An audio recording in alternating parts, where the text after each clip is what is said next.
Thank you. I did it bacteria and then DEK, bacteria, K, and then and the GI tract. vitamin K. Yeah. And then vitamin D is like 17 high.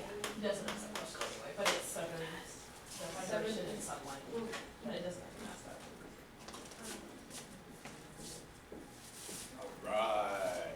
Paulus. You told me to remind you to do something about a sample size. Small sample size. I'll do that. Thanks, Holland. Awesome. Hey, good afternoon, everyone. You ready for a good review? Ready. All right, let's start. We're going to start in 9-1. We're going to plow through 10-3. So what we're really going to hit is a 9-1. We're going to hit a 9-2. We're going to hit a 10-1. We're going to hit a 10-2. And we're going to hit a 10-3. Boom. Sound good? But these key statistics we want to get, we'll use those cool fast buttons. Does that sound good? All right. We showed all the work together, probably. We do got to make sure we all have a T table, because some of us have a TI-83 calculator. They got their T tables available. Need an additional one? Coming up. Here I go. Need this. Get a couple out of here. Need one? You're welcome. Thanks so much. Nope, nope, I got one. I just gotta make sure I get one. Oh, okay. I gotta leave one for me. Let me see if I got that gonna hold around. I got one. Like, you know, and everybody wins. How about that? You like, you know, and everybody wins. No finals for section. No, section 006.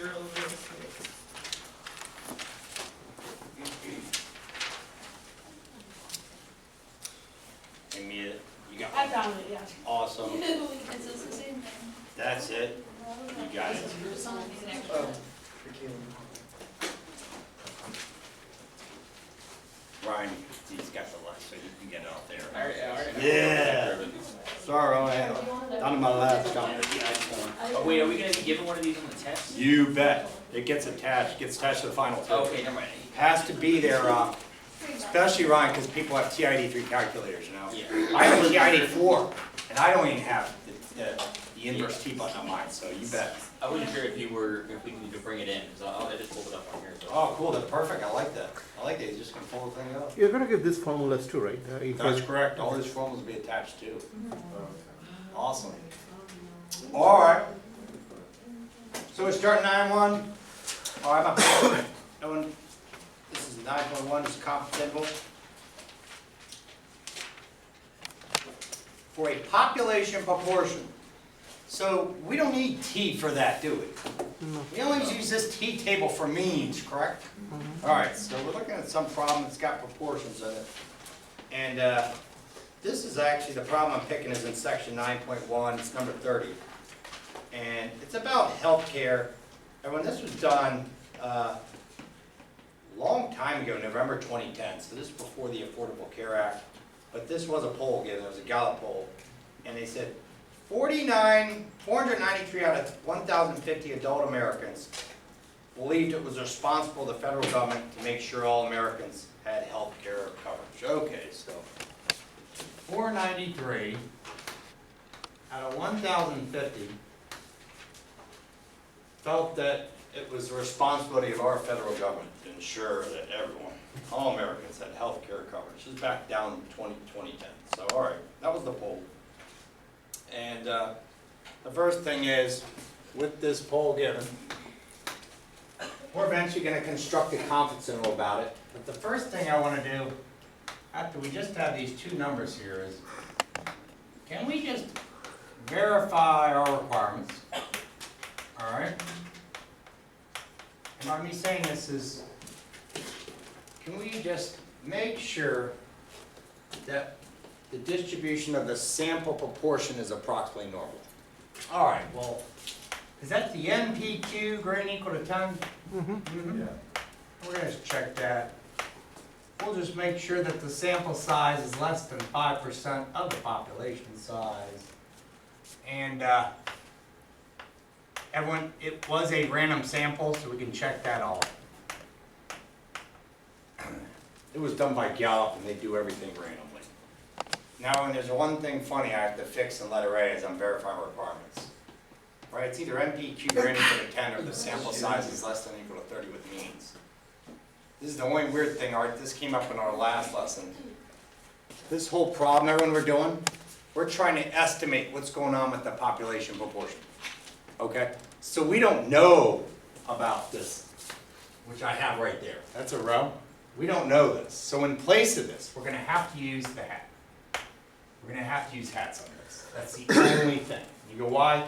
Because what we're about to conduct is a confidence interval about the population proportion.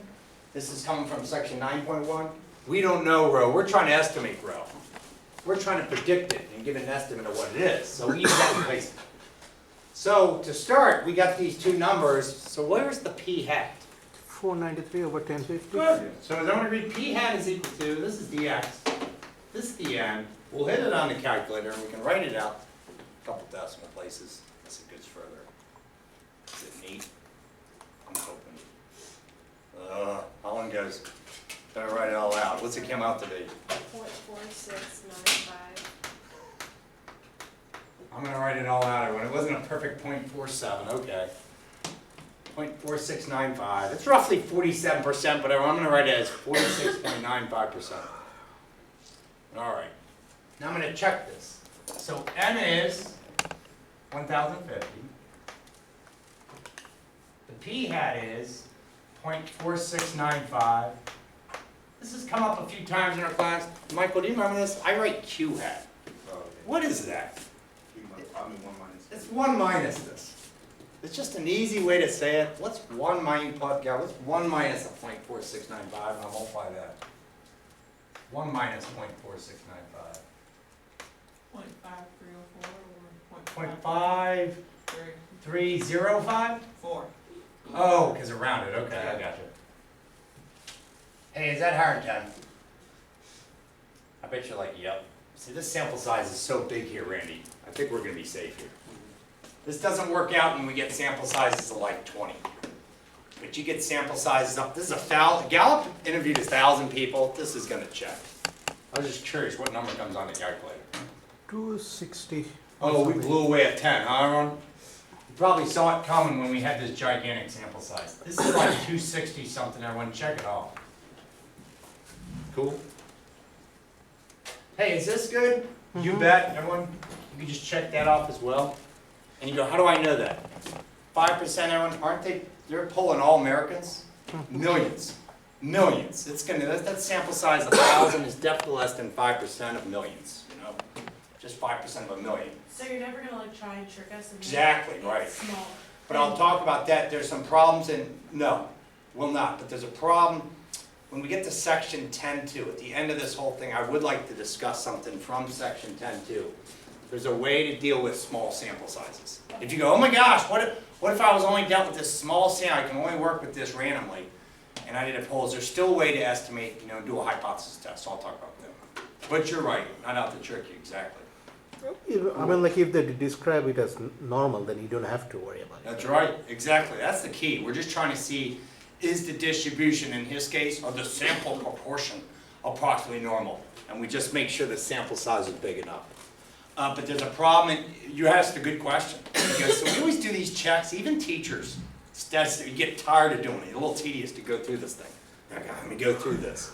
Just want to make sure the distribution is approximately normal. But in section 10.2, I didn't want you to think, well, do we just give up? There's a way we could still work a hypothesis test on a problem. If, let's say, this didn't check out for us, okay? We could deal with a small proportion. You go, well, what would you do? And Art just pointed out, he goes, the distribution wouldn't be approximately normal. We go, okay, we'll go back to the binom thing that I know Tia loves. Because I heard her ranting and raving how she loves that earlier. She wants it on the final and all that. Hey, question, go right ahead. Never mind. All right, cool. So we'll get to that at the end. All right, hey, so we're good to go. Now when we're gonna construct a confidence interval, and you go, well, what is it? Is it 90%, 85%, 95%? In this case, everyone, you have to construct a 95% confidence interval. I'm just gonna put CI. All right. Are you ready to roll? Let's go. Let's hit it. Now when I'm gonna pretend like I'm in a testing scenario. This is a review day. So I'm gonna put myself in a testing scenario. I'm going to stat tests. And I need to know what to look up. So what kind of confidence interval is this? It's proportions, right? Don't agree? It's proportions, it's not two proportions, it's just one proportion. So I'm looking for one prop Z interval. Is that it? No, that says what? Test. Z test. That's coming up in chapter 10. That's a hypothesis test. We're doing a confidence interval. Letter A. All right, letter A. That's what we want. Everyone see letter A? That's the key button. And you go, all right, I could have done this on my own, but today it's review day. We just want to see what we get. 493. Sample size is 1,050. Confidence level is 0.95. Calculate. It's like 0.439 to a 0.499. Now, when I'm going to round this to 2 decimal places, so this would be from a 0.4 what? 44 to a, what's a 499 rounded to 2 decimal places? 50.50. Yeah, I love it. 0.50 or 0.5. And you can write CI equals, this is my confidence interval. Lowest, comma, highest. Just like they write. Are you gonna have us, what's it called, basically put that into words? Yeah, that's coming up. Okay. Hey, what do y'all think? So far, so good? Yeah? Everyone good with that? All right. Leads into what Tia just asked. We got to interpret this. You know what's interesting, when I won't go through a number right now, but problems like 24 and 25 in this section, the author gave you like a question where he goes, which one of these is the right interpretation? It's not a bad idea to look at some of those problems. But we're going to interpret it right now. When we state our interpretation, we do have to reference the confidence. So with how much confidence would we go with? 90%, 5%. confidence. Ooh, keep rolling. Go Tia, with 95% confidence. It's awesome. The proportion, like. And it's not a sample proportion, right? It's the, we're talking about, you and I are now, inferential statistics, we're now talking about the population millions. The population proportion Is between the 0.44 and the 25. is between those two numbers. All right, 44% and 50%. If you want to add more words, that's fine, T. You can stop reduction because now I'm good. If you want to add more, you give it between what? Those who believe that the U.S. government, all right, is responsible for ensuring that everyone has health care coverage, which led into the Affordable Care Act. Yeah, I love it. Great question. She's going to write 0.44 and 0.50. Just don't write 0.44%, right? Cool. All right, everyone, now, we need to find the margin of error. Now, I'm going to show you my way, because there's other ways. So I'm going to do my way. I'm going to go around the class. People can go, this is what I would do. So you pick the best way to get the margin of error. Now, if you subtract these two numbers here, you do get 6%. That's not the margin of error. That's, you doubled it. So I'm going to draw a picture to help you see this. There's a 0.44 over here, right? There's a 0.50 right here. But smack dab right in the middle of these two numbers is that p hat, which was that what? Like that 0.4695, which is like 0.47. He's in the middle. I'll round it to 0.47. That's in the middle. To get your margin of error, just subtract this number minus that number. And you got it. It's what is on either side of this p hat. That's why I make a picture. How far is it from there to there? 0.03. 0.03. There you go. Now, So you just subtract the 0.44 from the From the 0.50. highest. Yep. The highest one. you could do this minus this. You could do this minus this. But don't do this minus this, you went too much. Cool? Now there's other ways, I'll tell you what other students do. Now they're like, that'll work, right? Does that make sense, Randy?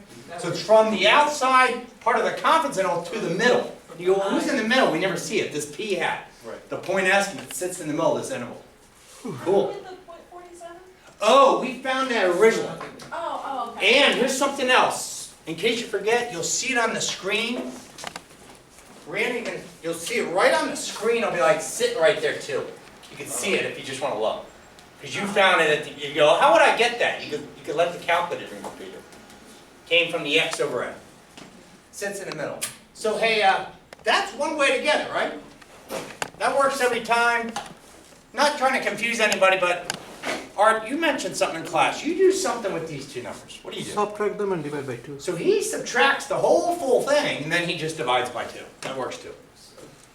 You know? So you add the .50 plus .44. and it's- No, subtract. See, that's why I'm worried about that. Exactly. Subtract. See? Subtract 0.44 from 0.50 and divide by 2. Okay, so you subtract both. It's that not and adding, divide we by- subtract. okay, got That's it. the only thing, man. Be careful. I heard. I was like, that's the only thing. So you take the left, you subtract left from the right one. Right, And okay. divide by 2, if that helps you. And then divide by 2. That's happened, Randy. That's my point. It's like, Yeah, ah. that, you know, when you do stuff like that, you know. People think it's like an average of the two. Yeah. Yep. Hey, great job. Letter E. I'm not going to. And I'm going to do this study again with Gallup. I work for Gallup. We're going to do this again. Our goal is to decrease the margin of error. What should I do? Increase n. Increase the sample size. Increase the sample size. And I can repeat that question so everyone heard it. I'll just go like that. Up arrow in. My question was, what would I do? I'm going to do this whole thing again. Same level of confidence. Everyone, I want 95% confidence. All right? But I want to decrease that margin of error, which we just saw we got. It's a 3% margin of error. We want to get this